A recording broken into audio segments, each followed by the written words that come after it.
Today we are going to be talking about what the appropriate fit of a balance harness looks like on your dog, as well as covering some troubleshooting tips. Now before we get started with putting the balance harness on our dog, I want to talk about what each of these straps are going to be referenced as throughout this video.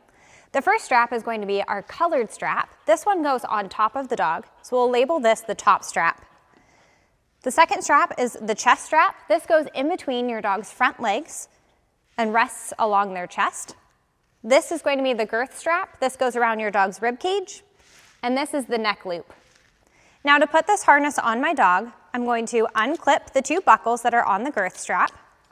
And if I have the buckle neck version of the balance harness, I'll unclip the buckle that's on the neck loop.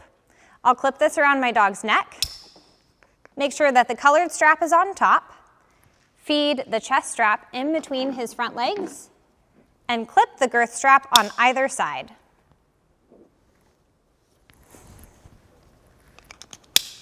Good job, bud. Now let's talk a little bit about what the appropriate fit looks like. We want the front leash attachment point to be draped kind of like a necklace on our dog. It's going to rest on the bony part of his chest.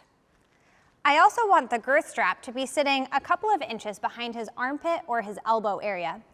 Anything that's in between the armpit and the soft part of his abdomen is going to be an appropriate place for your dog. We want to make sure that the girth strap is fitted snugly, but we should be able to fit 2 to 3 fingers underneath the strap comfortably. So this is what an appropriate fit will look like on your dog. Now I'd like to talk a little bit about what makes the balance harness so unique. There's a couple of different features that I'd like to show you. One is that it allows complete freedom of movement within the forelimb. The balance harness has a design where the neck strap sits off of the shoulder area, allowing for complete freedom of movement within the forelimb. Now you can see when I move Rue's forelimb forward, there aren't any straps that are going to block his shoulder whatsoever. Another key feature is that it has 6 different adjustment points, which allows for a totally customized fit for your dog. This includes the top strap and the chest strap being adjustable, which allows you to fit the girth strap further behind the armpit area, which also helps prevent chafing. Additionally, it has both a front attachment point and rear attachment point so that you can use a double attachment leash to have a little bit better control over your dog. Now we'd like to talk a little bit about some common questions that we receive. Often we'll hear from customers who are trying to fit the balance harness to their dog and are concerned about the top strap bulging. The nylon will soften with use and the harness will start to lay flat on your dog. You should also know that we want this top strap to be long enough that it accommodates our dog's movement. It may seem bulged when your dog is looking up at the tree for squirrels, but when your dog is sniffing the ground for something that smells really nice, it's going to move with your dog. This is the same for the chest strap gaping.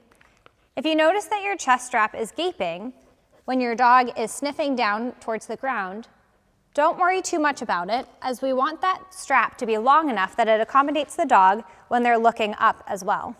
Good job. Another common question that we receive is asking about how the harness moves on your dog.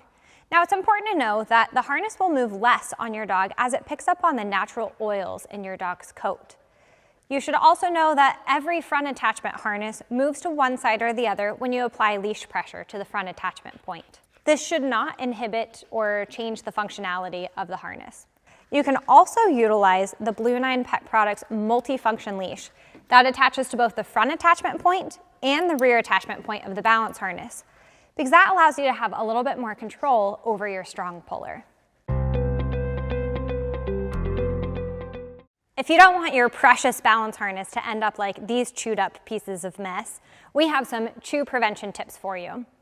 Make sure that you only put your harness on your dog when you're getting ready to go for a walk. You never want to leave your dog unattended while wearing the harness. If you do notice your dog chewing on the balance harness, interrupt them and redirect them onto something that's more appropriate. You can also make sure that you're giving your dog plenty of safe things to chew on throughout the day so they're less excited about chewing on their harness.